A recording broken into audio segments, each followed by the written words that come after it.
সালাম আলাইকুম। আজকের দিনে ওয়েবসাইটের কোনো বিকল্প নেই। একজন মানুষের একটা পোর্টফোলিওর জন্য একটা ওয়েবসাইট দরকার হয়, কিংবা ছোট একটা বিজনেস শুরু করলেও সে একটা ওয়েবসাইট তৈরি করে। সো প্রায় বেশিরভাগ কোম্পানিরই ওয়েবসাইট থাকে। সো আজকে কথা বলবো একটা ওয়েবসাইটের বিল্ডিং প্রসেস নিয়ে।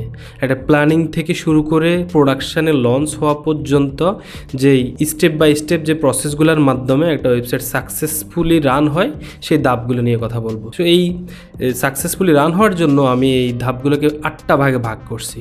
Number 1, client meeting and requirement collection. Number 2, requirement analysis and quotation. Number 3, UI UX design. Number 4, front end development.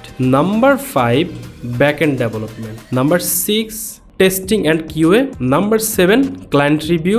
And finally number 8, production launch and maintenance. তো আসেন এই 8টা ধাপকে আমরা একটু বোঝার চেষ্টা করি, 8টা ধাপে কীভাবে কাজগুলো হয়। 1 নম্বর ধাপ ছিল client meeting and requirement collection.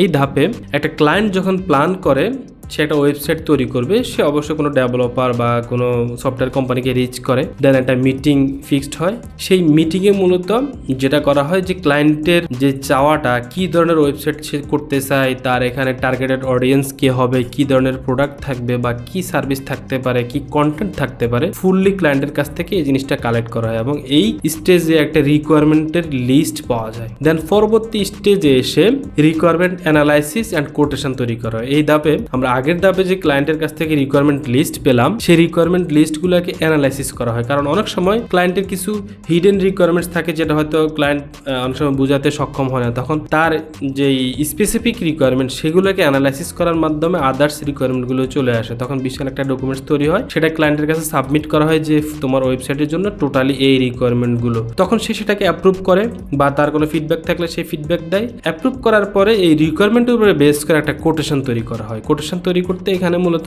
ওয়েবসাইটটা এই রিকোয়ারমেন্টগুলো ফুলফিল করার জন্য কোন টেকনোলজি ব্যবহার করা যেতে পারে সেটা এখানে উল্লেখ করতে হয়, এবং টাইমলাইন কেমন হবে, কতজন ডেভেলপার কতদিন ধরে কাজ করবে, কাজ করে শেষ করবে, একটা টাইমলাইন থাকে, এবং ফাইনালি প্রাইস কোটেশন থাকে যে এটা কত টাকার মাধ্যমে এই ওয়েবসাইটটা কমপ্লিট করা হবে। সবকিছু কম্বাইন করে একটা কোটেশন ক্লায়েন্টের কাছে দেওয়া হয় এবং ক্লায়েন্ট সেটাকে যখন অ্যাপ্রুভ করে এবং একটা অ্যাগ্রিমেন্ট সাইন হয় উভয় পক্ষের মধ্যে, দেন পরবর্তী স্টেজগুলো শুরু হয়। 3 নম্বর স্টেজ হচ্ছে UI UX ডিজাইন। ক্লায়েন্ট যে রিকোয়ারমেন্ট লিস্টটা দিল সেটার উপরে বেস করে এইটার লুকআপ কেমন হবে, লেআউটগুলো কেমন হবে, সেটা UI UX থেকে ডিজাইন করা হয়। অর্থাৎ UI UX এ এসে এই ওয়েবসাইটের একটা ওয়্যার ফ্রেম ডিজাইন হয়, অর্থাৎ ওয়েবসাইটের একটা ব্লু প্রিন্ট পাওয়া যায় এই স্টেজ থেকে। দেন ক্লায়েন্ট সেটাকে রিভিউ করে, ক্লায়েন্টকে পাঠানো হয়, ক্লায়েন্ট সেটাকে অ্যাপ্রুভ করলে পরবর্তী ধাপে যায়। পরবর্তী ধাপ হচ্ছে ফ্রন্ট এন্ড ডেভেলপমেন্ট। এই ধাপে মূলত ফ্রন্ট এন্ডকে ডেভেলপ করা, অর্থাৎ আগের ধাপ থেকে আমরা যে আউটপুটটা পেলাম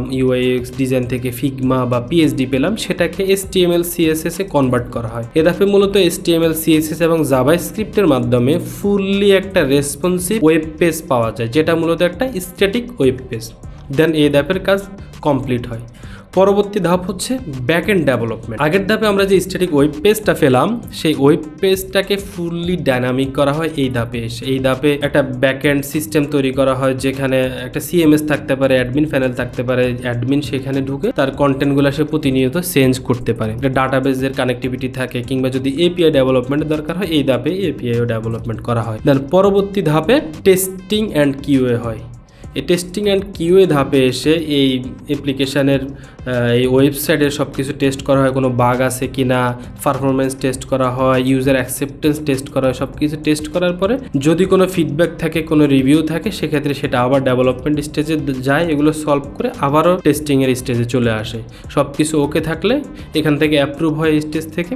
দেন পরবর্তী স্টেজ হচ্ছে ক্লায়েন্ট রিভিউ। এই স্টেজে মূলত এই ওয়েবসাইটটাকে একটা স্টেজিং সার্ভারে বা একটা টেস্ট সার্ভারে ডিপ্লয় করা হয়। ক্লায়েন্ট তখন সেই টেস্ট সার্ভার থেকে এই ওয়েবসাইটটাকে ব্রাউজ করে, তার মতো করে সে সব কিছু দেখে, সব কিছু ঠিকঠাক আছে কিনা সে চেক করে, যদি তার কোনো ফিডব্যাক থাকে সে সেটা দেয়, এবং সেটা সব কিছু কমপ্লিট হওয়ার পরে ফাইনালি যখন অ্যাপ্রুভ হয় পরবর্তী ধাপে যায়। পরবর্তী ধাপ বা লাস্ট ধাপ হচ্ছে লঞ্চ অ্যান্ড মেনটেনেন্স। এই ধাপে প্রোডাকশন সার্ভারে ডিপ্লয়মেন্ট করা হয় ওয়েবসাইটটাকে, এবং এটাকে পাবলিকলি উন্মুক্ত করে দেওয়া হয়। তখন ক্লায়েন্ট এটাকে দেখে, বা যারা মূলত এটার টার্গেটেড অডিয়েন্স তারাও ব্যবহার করা শুরু করে, এবং এই ধাপে একটা মেনটেনেন্স মুড স্টার্ট হয়, যেটা ওয়েবসাইট বেঁধে বা এগ্রিমেন্টের উপরে ভিত্তি করে 1 মাস বা 2 মাসের একটা ফ্রি মেনটেনেন্স মুড থাকে, যেই মুডে মূলত সাধারণ ইউজাররা যখন ইউজ করে কোনো ধরনের কোনো প্রবলেম যদি ফেস করে, তারা যদি কোনো রিপোর্ট করে বা ইউজারের কাছ থেকে ক্লায়েন্টের কাছ থেকে কোনো ফিডব্যাক যদি আসে, সেই ফিডব্যাকগুলো অনুসারে সলিউশন দেওয়া হয় বা স্লাইডলি মডিফিকেশন বা কোনো বাগ যদি ধরা পড়ে এই স্টেজে এসে সেগুলো আবার ফিক্স করে দেওয়া হয় এই মেনটেনেন্স মুডে। দেন এই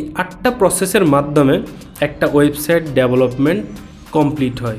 প্ল্যানিং থেকে ফুললি লঞ্চ করা পর্যন্ত এই ধাপগুলোতে মূলত কাজ করে। আই থিঙ্ক যারা নতুন ডেভেলপার আছে বা যারা তাদের ওয়েবসাইট তৈরি করতে চায় বা করছেন, তারা বুঝতে পারবেন যে কয়টা ধাপে কীভাবে মূলত একটা ওয়েবসাইট সাকসেসফুলি রান হয়। আশা করি এই ভিডিওর মাধ্যমে এই ধাপগুলো আপনাদেরকে বোঝাতে সক্ষম হয়েছি। কথা হবে পরবর্তী কোনো ভিডিওতে, সে পর্যন্ত ভালো থাকবেন। আল্লাহ হাফেজ।